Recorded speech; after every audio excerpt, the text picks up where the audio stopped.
I remember like they had like a moniker of like the evil, no doubt, and like Yeah, I yeah. think that fit perfect.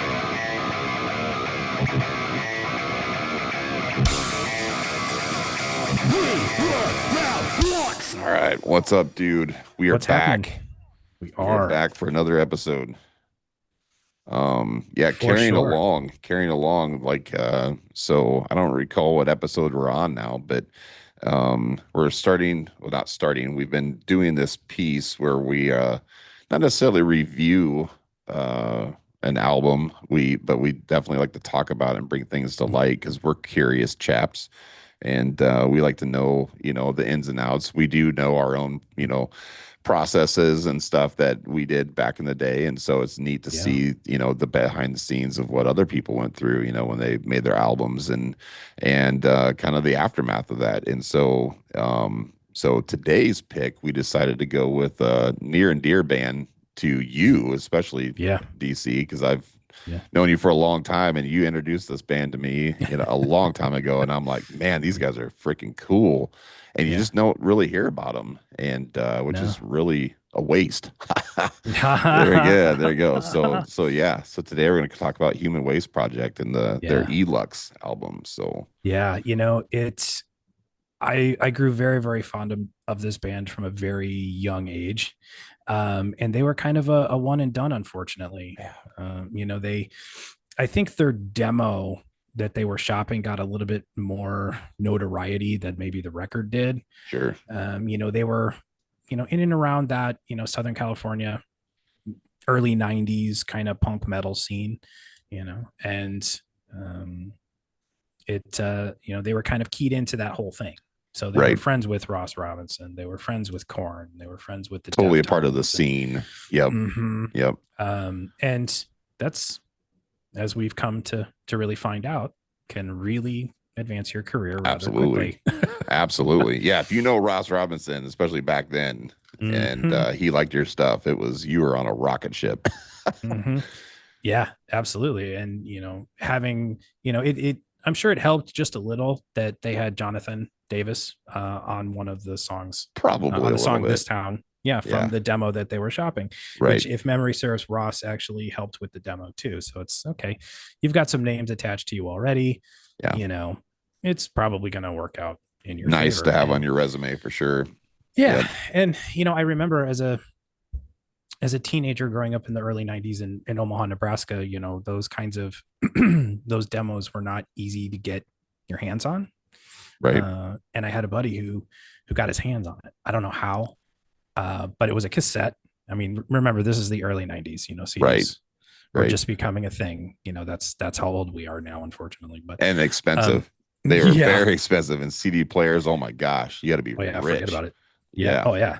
And if you wanted one in your car, that was Oh, aftermarket. geez. Yeah. Like future. Yeah. Totally aftermarket. But so my buddy got a hold of the demo cassette, and we were in his car, and we were rolling around, and I'm like, who is this? I didn't know at the time. He's like, oh, it's a band called Human Waste Project, and they're friends with Korn and blah blah blah, and because Korn had come out at this point. And the song This Town came on, and it had Jonathan on it. I'm like, oh, that's so cool. Yeah. And the band had a female singer, Aimee Echo. And I was Yep. like, wow, okay, cool. This can work. And it was very, very effects, from a guitar standpoint, very effects heavy. And for maybe some of the younger listeners, back then it was, as a guitar player, it was like, okay, how big's your pedal board?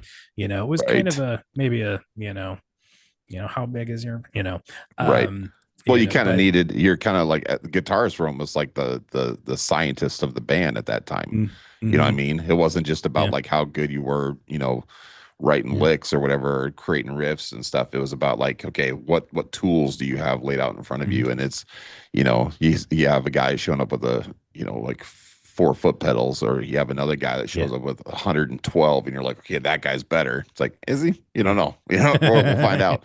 But Yeah, either way, it was, those were very much, back then. And this is, guitar processing was kind of in its infancy in terms of, effects processing and floor units and things like that. So it was, everybody had these just massive, pedal boards, and Human Waste Project was no different, and they were very effects heavy. And I think, that, I mean, this is me assuming, but I would go so far as to say that that probably inspired a lot of the other bands, in and around that scene, because everybody, I mean, look at what Wes Borland's still doing today. I mean, Right. that pedal board's a mile long even today. Yes. Yeah. And, but, but yeah, and it's, when we get into kind of some of the more finer details, some things will start to make sense. But the signing story, is interesting because they, so kind of just to get into that a little bit, they were followed by labels for years, so I think they formed early 90s. E-Lux didn't come out until 90. Oh, when did it come out? September 30th, 97 Yeah, I was gonna say is when it came 97. I out. thought. Yeah. And labels have been following them for 3 years before anything was official. And they ended up getting signed to Hollywood Records. So for those who kind of were keeping score on record labels, that was a label owned by Disney. And during that time period, they were dealing with another group that was quite insane is not the right word. But now actually it's the perfect word. They were Yeah. dealing with the Insane Clown Posse, Yeah. and the Great Malenko fiasco. Right. And, they didn't realize what they bought with them. And there was this whole lawsuit and dropping and all that. And I think that kind of overshadowed them. But it is important to kind of know that they were followed for that long. I think bands tend, or not bands, but I think people tend to think that it's easy and quick, Right. to get a record deal. And that's not how it works. They want you to develop yourself, especially nowadays. But for them to follow a band for 3 years back then, that was a long time. Absolutely. And to go, like, you can look up the demo on YouTube. If you listen to the demo and then you listen to E-Lux, there's a dramatic difference. Sure. And, I think that's important too, because you can hear that kind of progression and what the label was perhaps suggesting that they do and different things to go down. And, they didn't necessarily care for the new metal label. They didn't necessarily Right. like being lumped in, with Yeah, and Korn and it's interesting that you say that because like that's what I was gonna say is like I know they kind of came out in that era, but I don't even know if I would classify them as new metal though. They're way more like alternative. You know what I yeah, mean? Like yeah. I mean, they just weren't really heavy. I mean, it No. was a very like visceral sound that, Mm-hmm. Elux is, but just I loved it because like I remember like they had like a moniker of like the evil no doubt. And like Yeah, they would. I Yeah. think that fit perfect because it's almost like she's very much Gwen Stefani, I mean, she has the She super was. fast Yeah. vibrato, she bleached Yeah. blonde hair, Mm-hmm. I don't think she was trying to be that. Maybe she was, I don't know, Yeah. yeah, I Got mean, I really into it. think yeah, I could see them being upset that they kind of fell into the new metal, you know, Yeah. Yeah. She moniker, but and they played, Deftones, Snot, System of a Down, kind of that, right. LA kind of what became new metal type of scene. Yeah. That's who they were playing shows with, and of course, Korn and all that. And until I started digging around for this conversation, I didn't realize that Mike Tempesta, one of the guitar players, is John Tempesta's brother. And John, at this point in time, had recently joined White Zombie as the drummer. Nice. So it really kind of reinforces this whole interconnectivity, Sure. in the business, and how important that is, and everything. It used to kind of congeal in Los Angeles. That's just Yeah. how that worked. Yeah, for sure. Unfortunately, Yeah. unfortunate for us in Omaha, Nebraska. Yeah. And you got to wonder though too, like this is something that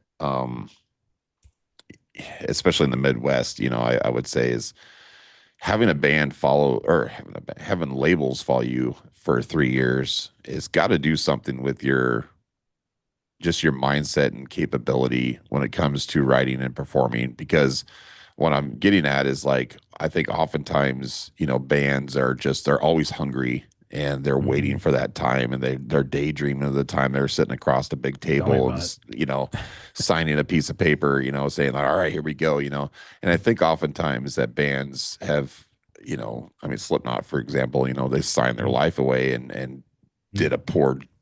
poor deal, because they were just like, I'm just so hamped, about doing this. Yeah.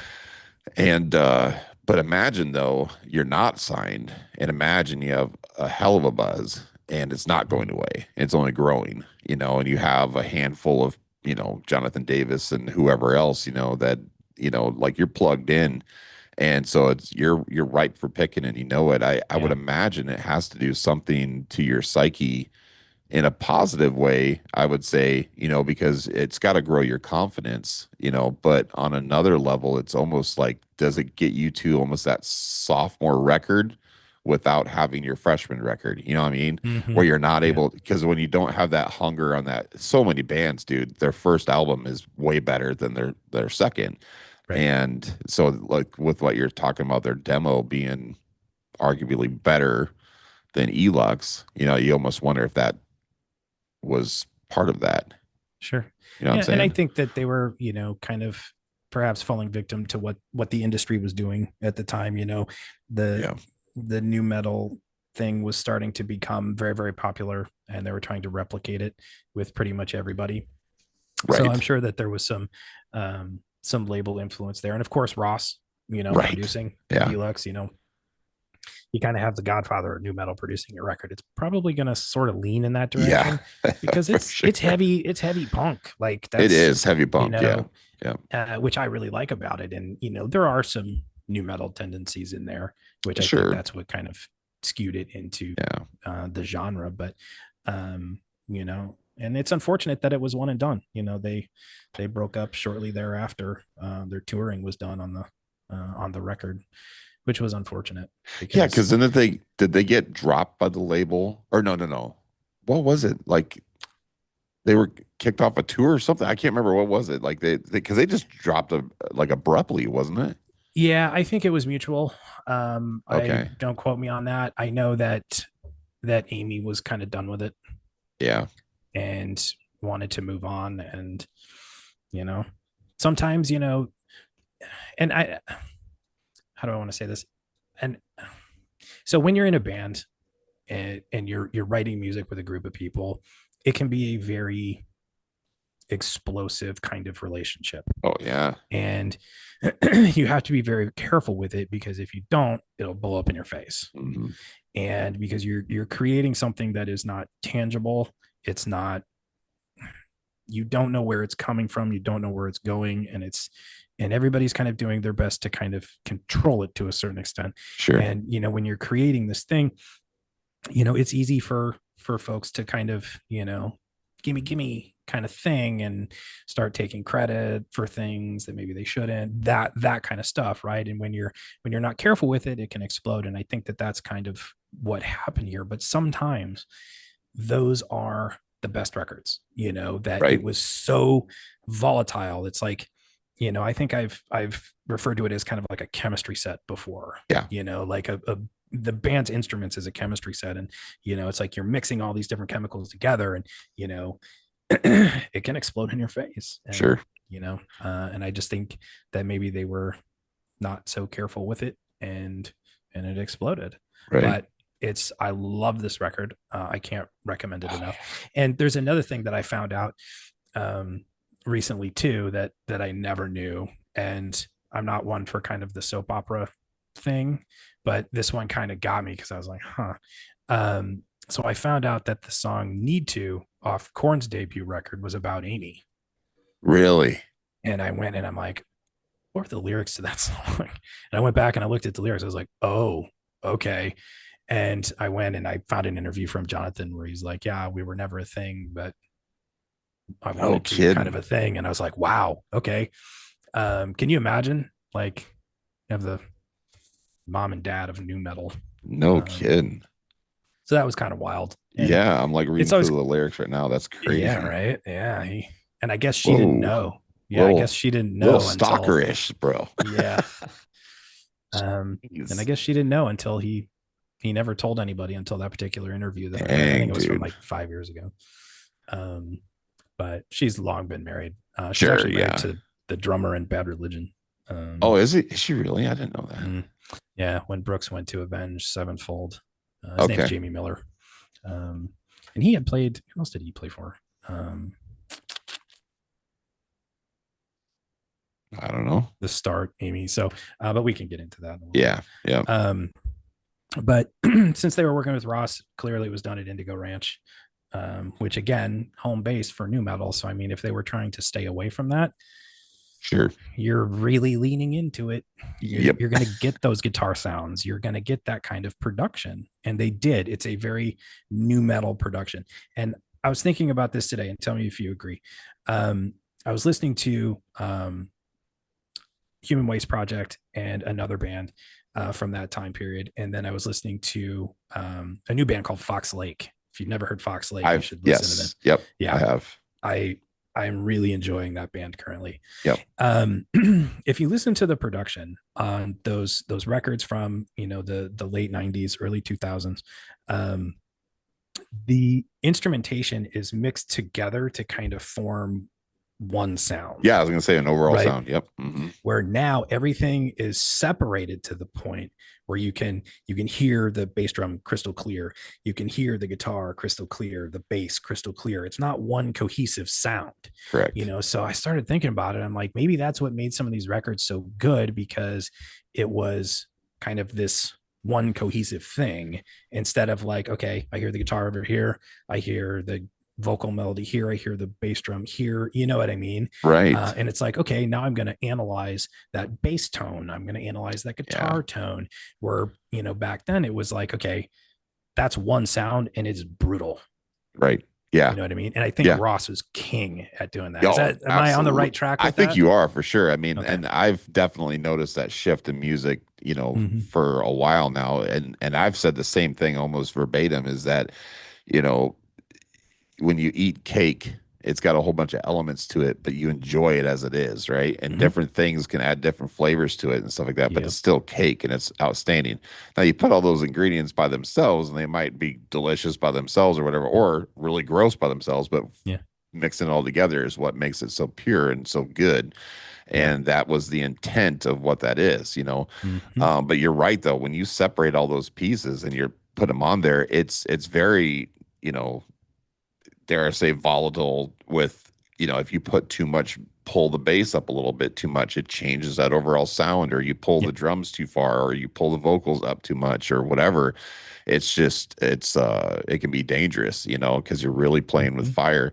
But you're right though, because I think the biggest thing, and this is what, again, what Ross was really, really good at was I think that he would hear them first, like almost like live. I Mm-hmm. do recall like he saw Slipknot or whatever. He heard them first before adjusting to their elements. Yeah. And I think that a good producer should do that. They should listen to what they're getting in a live venue, because they can hear that overall.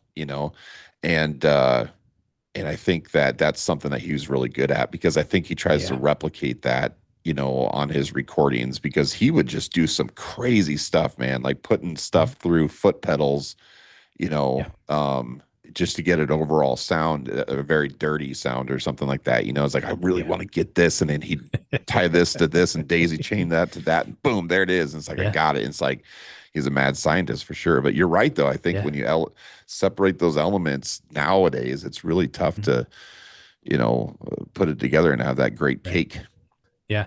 And I mean, that tends to be, I've come to notice, kind of the standard for heavier music production nowadays, Yeah, especially with everything, you know, and, that could be attributed to advances in technology, processing sure. and recording and all those kinds of things. And I totally get it, and I'm not trying to kind of be it was better back then kind of Right. Yeah. thing. It And needs that's to not be what, on tape. Yep. yeah. And that's not what I'm trying to do. And I believe those probably were on tape as Yeah. opposed to Probably at that time. Yep. digital tape, probably. Yep. I mean, when I started my recording career, that would have been the late '90s, and we were on ADAT tape. Yeah. So we were on digital tape. We weren't on Pro Tools or anything like that. Yeah. That came way later. So I definitely feel old now. Um, Yep, that'll do it. In fact, I think one of the guys in that band actually still has those DAT tapes.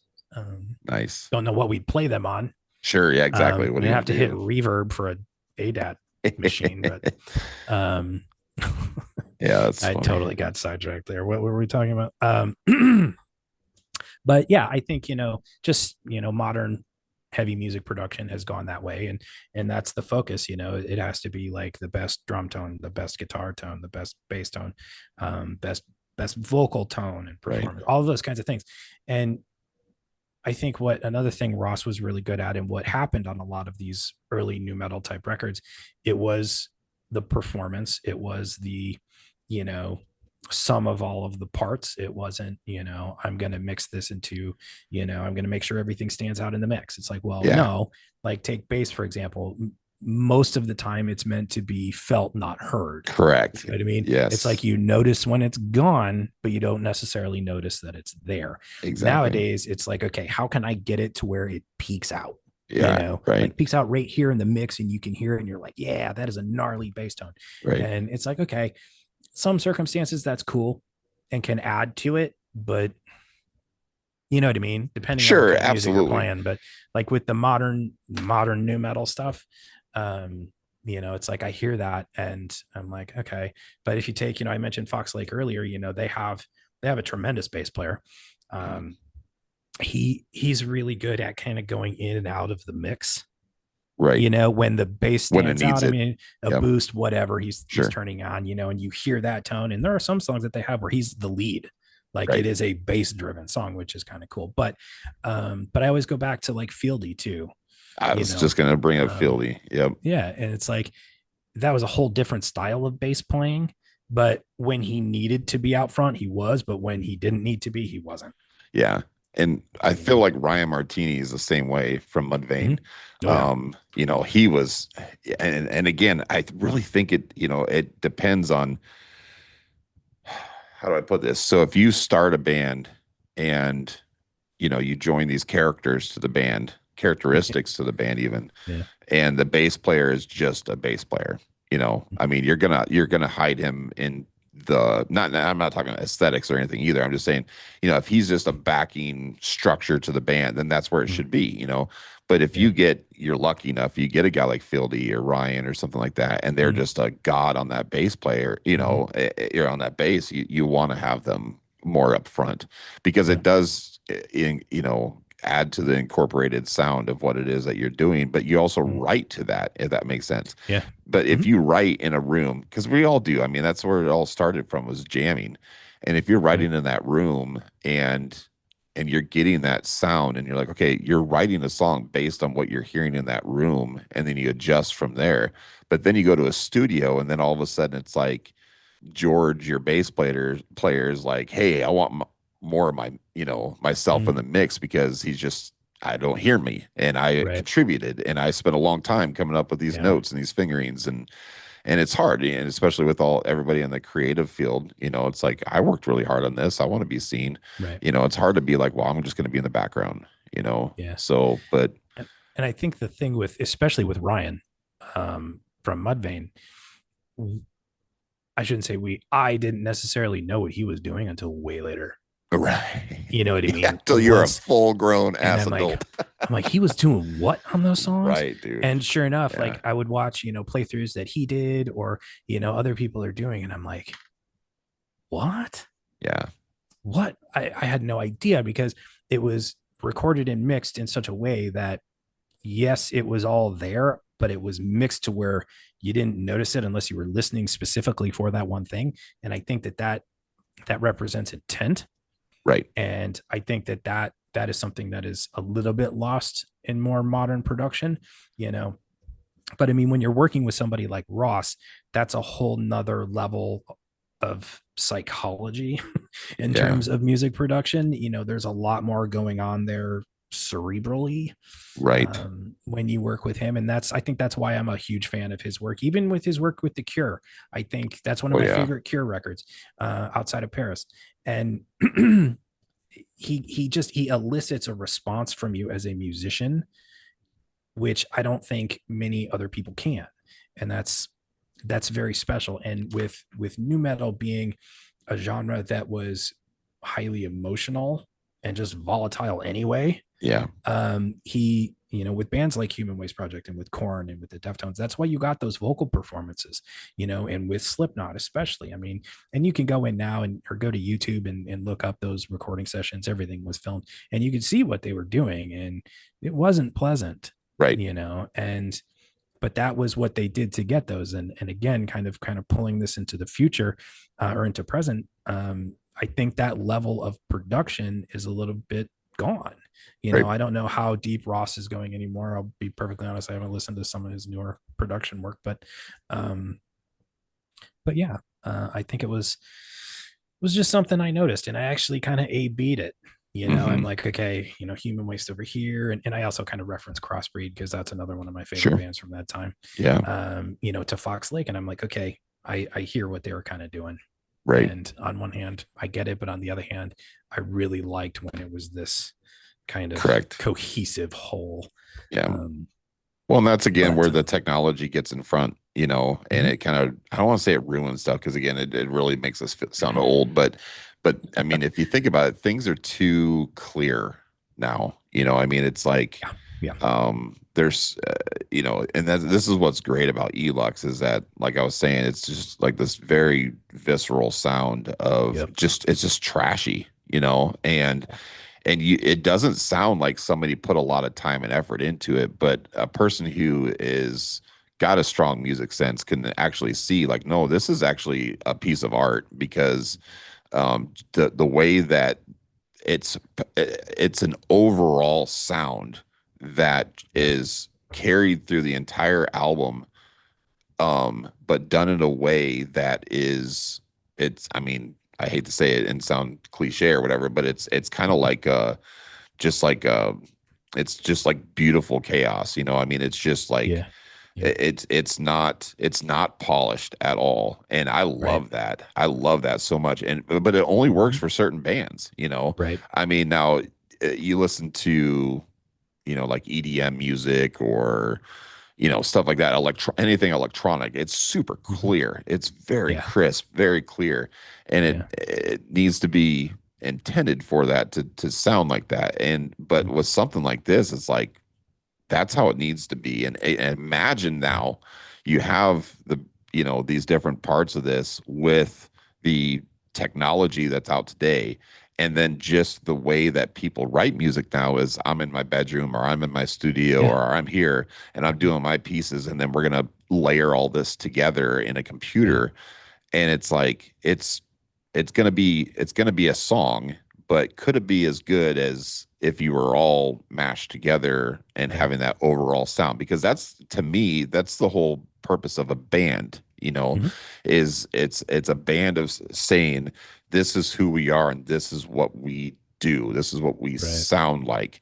Not yeah, oh, my band is me and this guy and this guy and this guy and he does mhm, this and he does. I mean, that's a part of it, but it's like yeah, you're all almost representing, because think about it, especially in the new metal days, it was like you had to have an aesthetic that yeah, you made, like Mudvayne was the paint and Slipknot was the mhm, masks. And, I mean, everybody had their thing that made them, set apart from everybody else. And so, but again, this is who we are. This is what our yeah, sound is, and I think mhm, that again, when you have the technology that it is today, things are too good and it's hard to do that.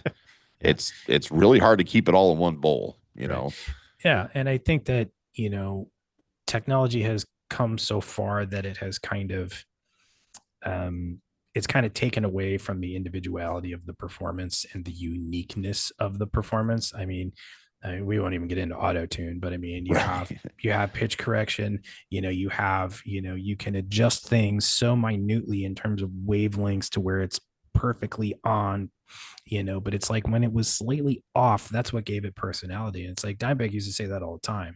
It's those little things that give it that uniqueness and that personality. Yeah. And he was absolutely right. And I Yeah. think that that's kind of what time has kind of sucked out of this whole thing, Yeah. in terms of heavier music, which is unfortunate, Yeah. and I've done it both ways. I've recorded heavy music both ways, and me personally, I definitely prefer, the other way. It's like, okay, Sure. yeah, the note might skew sharp a little bit, but it actually sounds kind of cool. Right. I'm not going to correct it just for the sake of perfection. And I think that a lot of people get lost in that now because they can. Yes.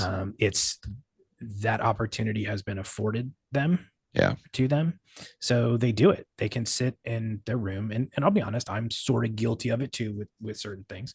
But you can literally look at the wavelength and it's like, nudge it Yeah. back a little bit and you're there. You can straight up quantize things if you want to, and where the whole thing is just snapped to a grid Yeah. Yep. and it's just all perfectly in time. And it's like, It's okay, too perfect. yeah, Yep. exactly. Yeah. And And like to the words of Corey Taylor, sometimes it's, better to be perfectly imperfect. yeah, yeah. So, And I agree 1,000,000,000% with that. And I think that yep. this record is a great example of what we're talking about in a Ross Robinson production. I think probably the first two Karn records are really great examples of that as well. Yeah. As is probably the Burning Red by Machine Head. Yes. Another really solid Ross production from a band that I've been into for 30 some odd years now. Yeah, but the thing that he was so good at again, and not just to sit here and keep stroking this guy's ego, but I mean, I really think what it came down to, and I think that again, I agree with you. I am in the same boat. I haven't listened to a ton of anything that he's been putting out as of late either, but I would imagine now that he's older and more experienced and stuff, just how you and I are even, we're just way different than what we were, 25 years Yeah. ago. Yeah. You grow up and you kind of lose your edge or whatever the case may be, you just have different experiences, a person changes who they are, not on purpose necessarily, but they change who they are every 7 years. And Yeah. so he's gonna, grow into something, based on that. But Yeah. but what I was getting at though is like back in the day, what he was really, really good at it was he was not capturing a performance on a record. He was capturing emotions. Mm-hmm. And I think that that is one of the things that really set him apart from anybody else because, and Mm-hmm. I really think that that's what has set him apart. Um, and we've talked about this before, is when you have the first wave of new metal coming out and it was just so raw and so chaotic and so whatever compared to 2004, by that time everybody's just kind of pieced together label productions Mm-hmm. of what we think new metal is and how can we Right. milk as much money out of this as possible. And I think that's Mm-hmm. what the difference is you have a Yeah. producer who's producing emotions and you have a producer who's trying to produce money. And I think that Yeah. was the difference. Yeah. No, I agree 1,000,000%. And I understand why people would only want to maybe work with Ross for a record or two, Right. because of that intensity. Oh gosh, yeah, dude. It'd And be if you got some success off it like Korn did, it's like, okay, I get why you yeah, may want to venture out and work with somebody else. right. But if you ask people what their favorite Korn records are, they're probably going to tell you Korn Oh, and Life is Peachy. absolutely. Um, Yeah. if they don't, they're not real fans. No, I'm Or kidding. maybe follow the leader. I mean, I Yeah, think that yeah, comes in because it was just so big. I mean, that's kind of their yeah, black album. yeah. That was their I rem- Walmart record. yeah, I keep yeah. There you referring to go. that. There you Yeah, go. but I remember. I went and I saw Korn and the Deftones with Ozzy, rest in peace, on the No More Tours tour, and it was 1995, maybe 96. And I remember, and this was pre pre Dimebag being killed and all of that. So concert security was not what it is today, right. and musicians would frequently walk around all the time, and Oh, it sure. was no crazy thing. And this was at pretty big auditorium here in Omaha, and I remember I ran into Chino and Fieldy, and they were just walking around in the hallways talking to people, and I'm like, Yeah. oh, like my buddy and I were like, should we go talk to him? Like, oh my God, Yeah. and we were 16, and we walk up to him. There's a group of people talking to him. We just kind of nudged our way Just in, and yep, slid right in here. just kind of like, hey guys, Yeah.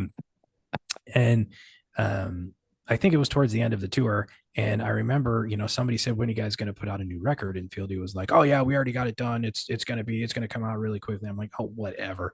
Me and my 16-year-old, Right. 16 years worth of knowledge. That's right. I'm like, "You can't do a record that fast. There's no way." Because he's like, "Oh yeah, we'll have it up. I think it was the end of the year," is what he said. And I'm like, Sure. "No chance." Well, guess what? It came out like the end of the year or shortly thereafter, I Yeah. believe. And I was like, "Wow, they did it. They actually did do Damn. it." Actually can do it. Okay, Damn. all right. Yeah. And PG came out, and it's like, oh, okay. But yeah, I actually forgot about that until just right now. Yeah, that's um fun. I never heard that story. yeah, That's I cool. like I said, I forgot about it until just right now. You brought up um something though in the midst of all that though, that I think is kind of cool that I think anybody can relate to who's ever met a famous person is mhm.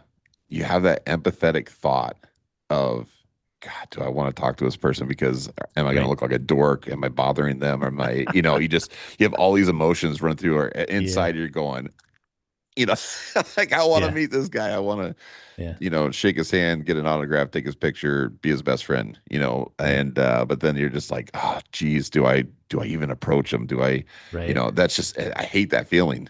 Yeah. I hate it. Like that's what's nice with like the VIP meet and greets because it's like, okay, we're all here, we all know what we're Hmm. doing. It's like cool. I paid Yeah. money to meet you. That's cool and everything. But when you run into somebody famous, it's like, Hmm. how do I act right now? Like Right. I don't know what to do with my hands. It's Right. like it's funny. It's and it kind of I don't remember what the saying is. Never meet your idols or something like that. Yeah. Yeah. And because it can drastically Oh, change the way sure. you look at somebody if they are not cool. And there's a Right. lot of guys who, that I've met who haven't been, and I'm like, oh, that's kind of a drag, David you know. Draymond. Hey, I wasn't gonna say it out loud, but yeah, Yeah. yeah, No. it's like that experience drastically changed how I looked at him, Right. and it's never Yeah. been the same. Oh, And that's what I'm that was saying, dude. 25 years ago. Yeah. So, And he could be but he could be a really nice guy, I'm I'm sure he I'm is. sure. I'm I'm sure. sure he is. I'm sure he's a swell dude. And Yeah. no offense to anybody that likes him and stuff, Yeah. Yeah. but yeah, it's just I just it's had a very uncanny odd how experience with yeah, him. that's what I'm Yeah. saying. It's uncanny how you and I have had similar experiences and we didn't even know each other at the time. Yeah. And Yeah. yeah, it's uncanny. I will tell you Yeah. though, like the two people, all right, we're going on a bit of a tangent here. The two people that I met like in my famous pocket here of, famous people that were better than what I thought they would be in real life. And so the first Yeah. one's going to probably be kind of shocking to you. But I actually met Billy Ray Cyrus. I'm not a country fan at all. And Yeah. I met him in Branson, Missouri. And I was there with my girlfriend and her family. And there just happened to be a Billy Ray Cyrus like impersonation contest going on. And he was judging it, I guess. We had no Okay. idea this was going on. We were just there for a vacation kind of a thing. Yeah. And I met him outside. He was walking in and from the bus and stuff, and he had a baby with him. And I think it was actually Miley, because like I Oh. did the math and everything, and it would have been the time. But I got to talk to him Yeah. outside for a couple minutes and stuff. Yeah. He was the nicest, genuine man I think I've ever met. He was Yeah. just like he wasn't like, okay, get away from me, And I'm like, dude, I'm not Right. even a country fan, but like I just want to say, hey, and I was just outside having a cigarette and like we talked for like 3 minutes and he's just sitting there holding his Yeah. baby, just like, hey, how's it going? Pretty good. Da, da, da. And I'm like, what are Yeah. you doing here? And I'm like, I've seen all these dudes with wigs walking around. He's like, yeah, I'm judging this contest. Da, da, da, da, da. He's like, it's kind of fun. So they invited me out. I was like, what the hell? I'm like, good Yeah. for you. But we had a good conversation. But he was actually surprisingly really cool. And then the other Interesting. person who was shockingly down to earth and amazing is Corey Taylor. Yeah. I was just Corey was cool. blown away. Like we've got to hang out with him a couple times, Yeah. and more than just 3 minutes. I mean, Mm. and every single time he's just the same dude. And I don't know, maybe you sense this as well, but like I just kind of feel like he's that Midwest kind of down to earth person who can't really believe that he's kind of in the position he's in still. Hmm.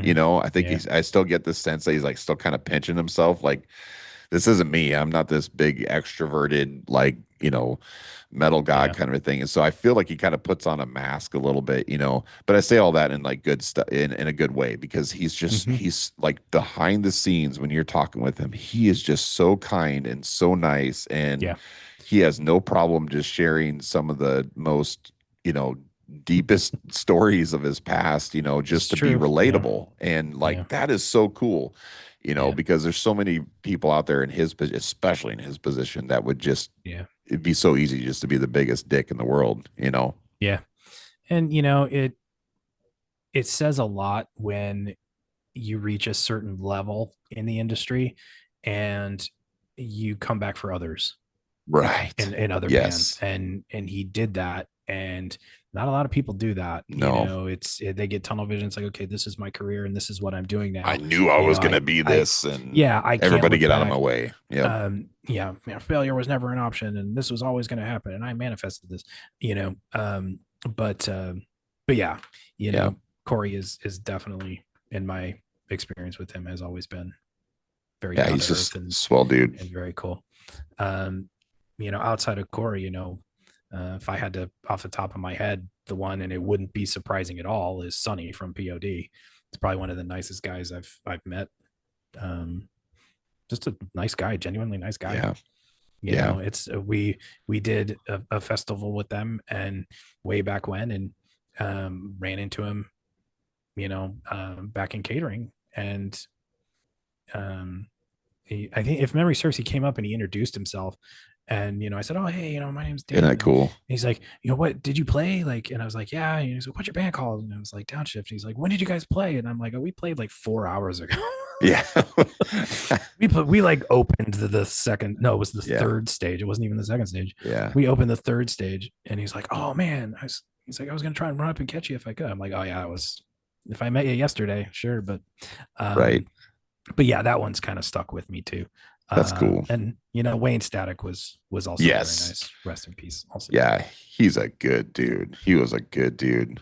Yeah, Yeah, definitely rest in peace, man. yeah, He's made such an impact on so many people. Just, mm, and I don't even mean the music side of stuff. I mean, I'm just saying, like, that's why I really think that that's why people, especially, with Edsel and everybody trying to bring this thing back and stuff, is because they just want him back so bad, because he was such a yeah, good, genuine guy, man. yeah, Just, and yeah, that's tough. yeah. Anyways, I know we were kind of Anyways, going down a different road there, yeah, but the tragedy about this whole thing, and one of the reasons why I wanted to talk about E-Lux, um, is because the sales were abysmal. I can't even find any. They were so low, and the streaming numbers aren't great yeah, either, unfortunately. So if I can get, you know anybody and anybody to go listen to that record, I want to try, because I really do think that it shaped. I think it shaped the way a lot of people utilized certain guitar parts and certain vocal parts. I can't say I've ever heard anybody else sing like Aimee right. on a record, punk or otherwise. Hmm. Um, but what's interesting is Mike Tempesta, one of the guitar players, after they split, after they, I think they, in terms of splitting with the label, I think it was a mutual decision. They asked to be let go, and I think they were let go. He went on to join Powerman 5000. He was an Nice. M33. Yeah, Yeah, I think I remember hearing the that. Powerman. Mm-hmm. Yeah, I was like, wow, I hadn't connected that dot. And I went back and I looked through pictures. I'm like, sure enough, that is him. yeah, Okay, that's good for awesome. you, man. And it was right around the time they were blowing up, Right. during Tonight the Stars Revolt, which was kind of weird. But yeah, Amy went on. She started a band called theSTART, with her now husband Jamie Miller, and I think Scott Ellis from Human Waste went with them. Okay. But here's where it got kind of weird for me, and why I'm not happy with my younger self, Okay. if that makes sense. So, Jeff Shardoff, the bass player, he went on to form a band called Professional Murder Music. And Professional Murder Music was what he always used to describe Human Waste Project. And when I was looking into everything for this conversation, I'm like, man, that sounds so familiar. Yeah. when he in is before they said that he went on to form this band. And I'm like, that sounds really familiar. And so I find out, well, he started a band called Professional Brew Music. So I looked into it. I'm like, I opened for them once here in Omaha and had no idea Oh that man. the tie was there to Human Waste Project, because of course I was like obsessed with it even then. This would have been early 2000s. Had I known, I would have been probably a little bit more excited for that particular show, because I don't think the show did very well, to Yeah. be honest. The promotion was terrible. I mean, they weren't promoting it like this is this guy from Human Waste Project, if you remember, Sure. kind of thing, um, which was too bad. And I That is went too back bad. and I listened to it. I'm like, okay, I remember the music, and it is right straight up the middle, new metal, like Right. checks all the boxes. It's very, very tunnel visioned, very, Yeah. we're not taking any chances with this.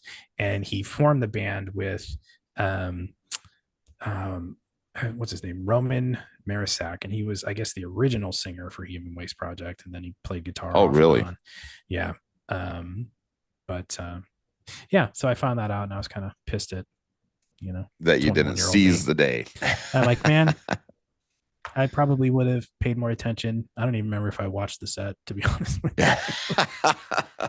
Sorry, dude, if you are listening to this, Well, Jeff, and I am sorry, to but give yourself some credit though, I mean, terrible we've local support. right, I was gonna say we've played those shows though, where, you know, yeah, you are the local support and you almost feel bad though, like, when you're supposed to be drawing people in for that band and then like freaking 30 people show up in here because it's like a Tuesday. Yeah, And it's like, yeah. well, and you're depressed because it's like, man, here we are, been pumped to play this show with these guys, and then it ends up being a freaking, it just sucks. It's just like, Oh, and you just I've done you just many. sit there just like, can we just get this freaking night over with? Like I've done many. I'm not, this isn't serving me at all. I'm gonna be tired tomorrow. I'm not selling any merch. Like you're just sitting there just like, can we just freaking wrap it up? Yep. Yep. Um, Yeah. yeah, so It's like, yeah, I was gonna say, sorry, just to go off on a little there you go. tangent, but like one of my favorite shows that we did, that was like that. And gosh darn Uh it, oh. Oh the no. the I'm trying to remember the name of the band that we were support for. Hold on here. Oh my gosh, dude. I'm sorry. You're good. I gotta look them. I can't remember. Yeah. I don't remember how to look them up. But we played we're at the Sokol Underground. Okay. Maybe you'll remember this. So we played at the Sokol Underground, and they uh they were talking. We hung out with them in the parking lot for like a good hour before the show, and they were talking about how like their label. I remember them just saying like, "Are you guys signed yet?" And we're like, "No, not yet." And they're like, "Don't do it, don't do it." I'm like, "What are you talking about?" And they're like, "Dude, this is the worst thing we ever did was get signed." And they're like, "Yeah, all we do is we go wherever the label tells us to go. We're just doing show Mm, after show." And he's like, "And they only give mm, us $5 each per day." mm. And he's like, Per we diem. each buy Mm, a pack of cigarettes for 250, and then when we get to the show, we either spend the other 250 or we're begging them for food. And he's mm. like, this isn't fun, this Yeah. sucks. And they started with the letter B. That's all I remember. It was like a biblical sense of a, gosh, it's driving me crazy. I have their album and everything too. It's like, I don't remember. I'm gonna remember like at 11:30 tonight. I'm gonna, damn it. But either which Text way, me, and I'll post an yeah, update to the there we audio go. We'll version. do that. We'll do that because gosh, I got like beatitudes in my head and that's not right. But anyways, what I remember, and this might spark it off for you, but they were, and I knew the game that they were playing, but Oh they no. came to us and they're like, "Hey, you guys are the local draw here. How about you guys go ahead and headline tonight?" And I was like, "No." I remember that happening. Yeah, I was like, "No, we're not doing that because I know what that means." Yeah, And I was yeah. and I was like, "No, no, no. They wanted You to get on guys the are the road. draw. I promise you. So we're gonna go on before you." And they're like, "All right, that's fine." And so they Oh, did. it's gonna bug They me. went on after us, and they had like half of the crowd left after we played, and I felt Mm, bad. And then there was only yeah. like 13 people left. But I tell you what, dude, they came out and freaking threw down. And I just remember it. I felt so bad because it was one of the best live performances I've ever seen out of a band. And they didn't care that it was like 13 people. And I just remember like he just gets up, he's just all wild and he's like, yeah, he's screaming and he's like doing like the devil horns behind his own head and everything. And I think he played bass too. And he was like the lead singer. I just remember their album had like a snake on the front and stuff. It wasn't Byzantine, was it? Byzantine, that's who it was, dude. Byzantine? Was it Byzantine, Byzantine? yeah. Byzantine. Yeah. Good Okay. memory. Yeah. I'm You like, remember that oh, show? I do. That was freaking And rad. I was trying to I don't know why I'm gonna tell you this, but like I had to think of who the promoter probably was on the show. Oh, I know who the promoter And then I was. linked it back and I'm like, there it is There right it there. is. Yep. Yeah, no, I do remember that now. Yeah, I think they just put out new music, to be honest with They you. did. Yeah, they did. Yeah, Yep. I have not listened to it, but yeah. And it was kind of crazy too, because that would have been what, 2005, six, That would have maybe been yeah, oh five or 2004, oh six. Yep. somewhere in there. And Somewhere in it's like, there. new metal, as it were, was kind of, the pendulum was swinging back the other way. Correct. So with Yeah. new metal, things got simpler and more direct, Yes. and very more chug chug chug kind of thing. Right. And the pendulum was swinging back the other way, and some people call it metalcore, some people call it the new wave of American heavy metal, whatever. And Byzantine kind of started to fit into that Yes. kind of They mold. sure And did. so what you started to see is a lot of like new metal bands, being support bands for these other bands that were kind of, blowing up the time, because new metal was unfortunately kind of on the way down Right. at that point. And then you just saw the just overall takeover by those bands. Right. And I think they were on Metal Blade at the time. And that's why I Mm-hmm. was like, because I was like really interested in Metal Blade because Metal Blade was killing it at that time, dude. They were massive then. They were killing it at the time. And so, and then like I heard like just how they're like, we're getting paid $5 a day. I'm Yeah. like, okay, maybe we don't want to go with Metal Blade, Yeah, I you mean know? that was, for a band of that size, on, and for those who aren't maybe industry savvy, per se, the Omaha, Lincoln, Nebraska area, Omaha is considered maybe a lowercase a market, Yeah. and Lincoln is a B market. So we tend to get, those kinds of shows on earlier in the week. So Monday, Tuesday, Wednesday, if we're lucky. They're traveling through going to the bigger show. Correct. Yep. Yep. Right. So, I mean, most people call us flyover country anyway. But bands would come through and try and get, those dates here. So it's like, and that still happens to this day, because the majority of gigs that I play tend to be on a Monday or a Tuesday, Yeah. unfortunately, Yep. and some with bigger bands, but it's still that Monday or Tuesday, because we are considered, more or less a B market. But yeah, and it was no different back then. So in that kind of heightened circumstance, they're usually, the promoters are getting them on a deal, so their per diem buyout is probably somewhere in the neighborhood of $25 back Right. in 2005. Right. Which, each band member would be lucky to get $5 for Burger King and a pack of cigarettes. Correct. Yeah. And that was for those who don't understand touring life back then, that was the typical diet. Yes. Yep. Was cigarettes and Burger King. Cigarettes and Burger King. Yep. Yep. Unfortunate as it sounds. Yeah. But Yeah, but shout out to Byzantine, dude. Yeah. They were rad, man. They were good. That was a good freaking show, man. That was, I mean, Yeah. like I said, there was maybe 30 people there, tops 25, 30 people. And I Yeah. felt so bad for them and everything Yeah. because they deserved more. They were a great band, And I mean, cool dudes. as local support, you can't guarantee that your draw is going to show up every time they put you on a show, especially, earlier in the week. Yeah. So it's like, okay, Well, especially if you're playing a lot, Yeah. like not to Like, cut well, you off, but I mean, that's the no, thing. you're I good. mean, we were kind of saturated a little bit at that time, I think, too. And I Yeah. think people are just like, hey, I've seen downshift 3 times in the past 2 months. I'm probably pretty good for a little bit, Yeah. Give me And somebody else. so it just, yeah, exactly. And I think it just happens. It just happens. Yeah. But And hey, that's kind of how it works. So, that's right. but I wouldn't change it for anything. And, Oh, agreed. but well, actually I take that back. The one thing I would change is this professional murder music thing. Right. I probably would have, But like I said, like I think that's how we got it here full circle is you probably just have one of those shows and you're just like, man, I just want to go. Yeah. I just want to leave. It was, and it was very similar to the Byzantine thing. Byzantine. I don't remember. I think it's Byzantine. I think it is too. Yep.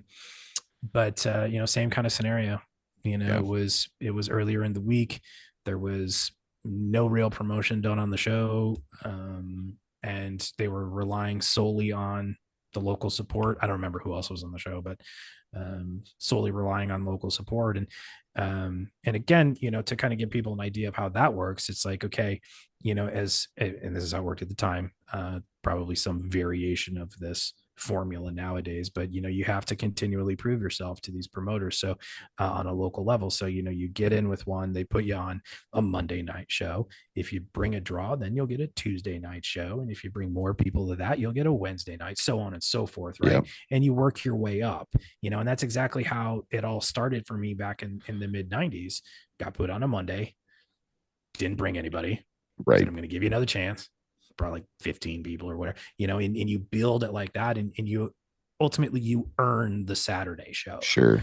And that's how that works. And then, and that's a big deal. I still have a picture of the marquee with the band name on it, Yeah. Saturday, downshift. And in fact, it's framed over there, Yep.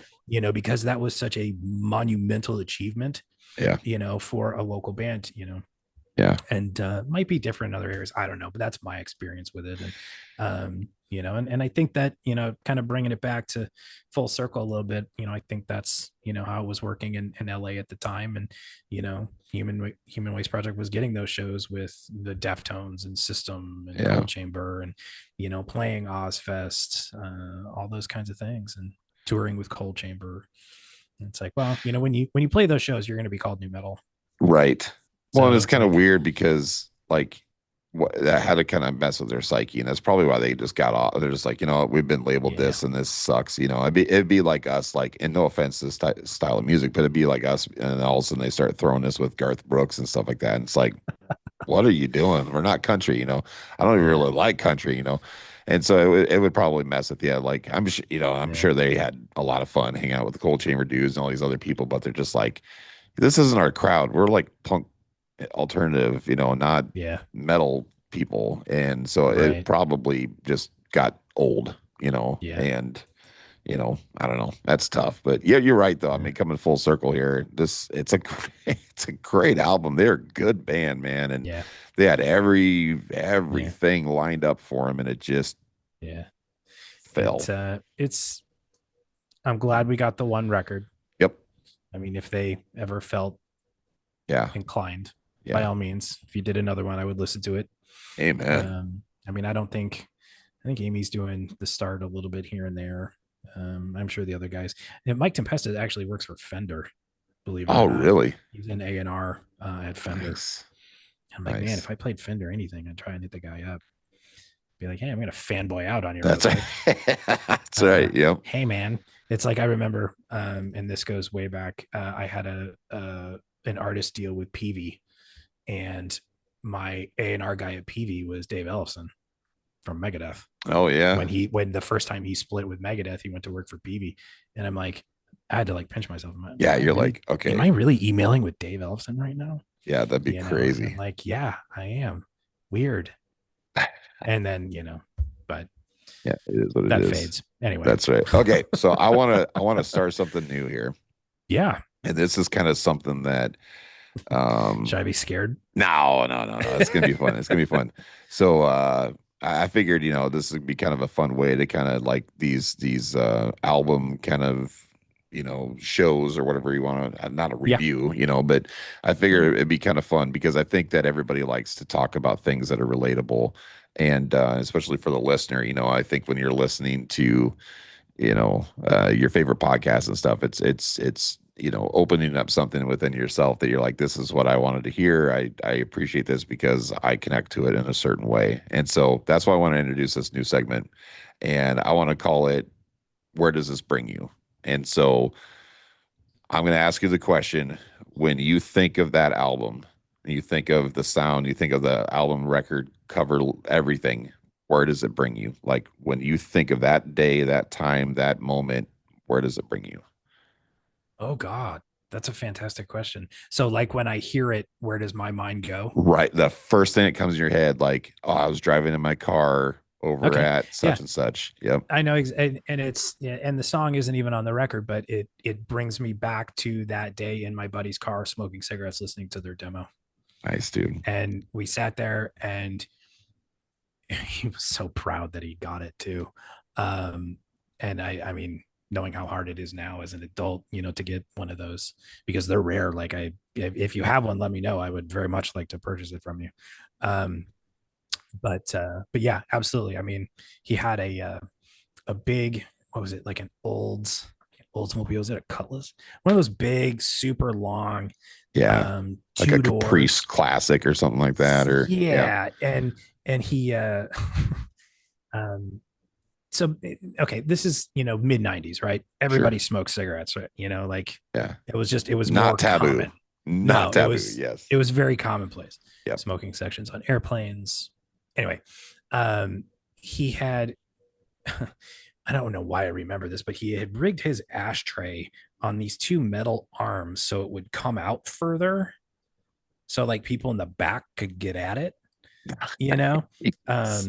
And he had this little light in it because he felt like having a light on the ashtray so you knew where it was. Right. And yeah, we were just driving around listening to Human Waste Project, smoking cigarettes with the windows down. That's absolutely where it takes me. Very cool, dude. See, that's Yeah, awesome. That's why yeah, I love asking that question. That's it's a actually something. fantastic question, It by the is, way. yeah, it's something that my wife and I do actually. Like we'll be driving around or whatever, and taking the kids somewhere and stuff, and then we'll hear some song on the radio. And it's like, okay, Yeah, where does this take you? And boom, it's just the coolest stories. I love that. I Yeah, love that. Where does it take you? it's not as cool as yours. Well, like I said, it was introduced to me by you, and I was Yeah. actually where it takes me is sitting at my desk in my cubicle. I was doing architecture at the time, and I remember you were like, "Have you ever heard?" Because I was always like, "You just had such a collection of music that was just so good." And I just remember I'd always come to you like, "Dude, I'm bored. I'm bored with all my music right now. Give me something new." And you'd be like, "Have you heard of this band?" Yeah, you heard of this band? Yeah. And then I just remember like, "You heard of Human Waste Project?" And I'm like, no, I don't think so. And I'm like, probably a chick singer though, right? Yeah. Because you're Yeah. always Yeah. throwing me all these. No, I'm just joking. Yeah. But yeah, I I, just, yep, I have a thing for female fronted metal bands. yep. I think that the dynamic works. Sorry, I didn't mean to It interrupt you. does. No, no, no, no. But like I said, my story is not as cool. It's just, I remember you flipped it over to me, and Mm-hmm. I don't remember how we did that. Like how because that would have been mid mid 2000s. So I Yeah. mean, you're not downloading stuff. But maybe I was. Maybe I was doing torrents. I don't know. I feel bad. Yeah. I wasn't gonna Yeah, I was say it, like, but yeah, I maybe I remember was a having little you Pirate download a Bay. bunch of I don't stuff for know. me. Yeah. Yep. I don't know. But either which way, Yeah. I've Yeah. definitely bought their album since, but Yeah. so they've got my money, I promise. But no, that's where it takes me, was sitting in my Nice. cubicle and stuff and just being like, oh man. And Mhm. yeah, it was rad. Nowhere near You as cool as your story, but know, and another thing, about records like this and the production, not to go back to that, but I think it's very important, is a lot of these records that you and I are talking about, yeah. there's not one skippable song on them. Yes. And you can listen to them Amen. all the way through. No And fodder. Yep. yeah, and nowadays it's like, okay, this was the one written for radio. This was the one to get Yep. street cred back because they wrote the one for radio. You Yep. know, this is the ballad. It's Yep. like it's very formulaic, and it's like, okay, Correct. these were just like, okay, this is like they were Yeah. all of the songs were meant to be an album, and I Correct. think that that's just something that's kind of, Yeah. I don't know, lost today a little bit Agreed. because as we're thinking in singles instead of albums now. But Yeah. Which is anyway, weird. no, But what a great anyways. question. Yeah, Great yeah. question. Yep. Yep. Thanks. Yeah. So we're gonna do that. So now it's not gonna be so much of a surprise to you, but yeah, we're gonna end our No, shows I like it. with that. I like it. So Any standout songs on it for you? oh yes, hold on. Okay, so you know me, I'm horrible. My memory sucks. I I could sing along with it, but hold on, I gotta pull it up because I was just thinking about this. Is it like disease? I think. Hold on, I Yeah. gotta Yeah. pull them up. Yeah. Um, is that what it is? Here, I gotta. Yeah. I'm That's what it sorry. is. No, you're good. Uh, yeah. I mean, there's not Yeah. a bad song on it. But that's definitely, I think, the disease, exit wound, There we go. shine. Yeah, I just want to. Those are the ones for me. Yes, disease. Yep, that's my favorite. I just love the way that her vocals are on that Yeah, song. It is so cool. Because it's like it's one of those songs where it's like it's somewhat slow, but then it freaking kicks in. And almost all their songs are like that, but like that song, for whatever reason, man, it's just so melodic and then just bam, and you can yeah, really hear her vibrato. And she's got a lot of the characteristics of Gwen, with that super fast, uncontrollable vibrato. yeah, And but again, I freaking love that. Her voice is so cool in that, yeah, And I think it's cool how like both of us, you can definitely tell our backgrounds because you're all like the guitars are guitars, yeah. and I'm Right. like the Yeah, yeah, vocals, man, the vibrato, yeah, it's just fun. yeah. And But it's, another thing about her too is that, and this is kind of that magic that happens, on records like this, is her vocal style fit so incredibly well with the instrumentation, yes, especially as it pertains to the guitar. But it just, the way that the effects that they used were, they a lot of times they mimicked her vocal right, style, which right. I thought was an interesting kind of, um Take.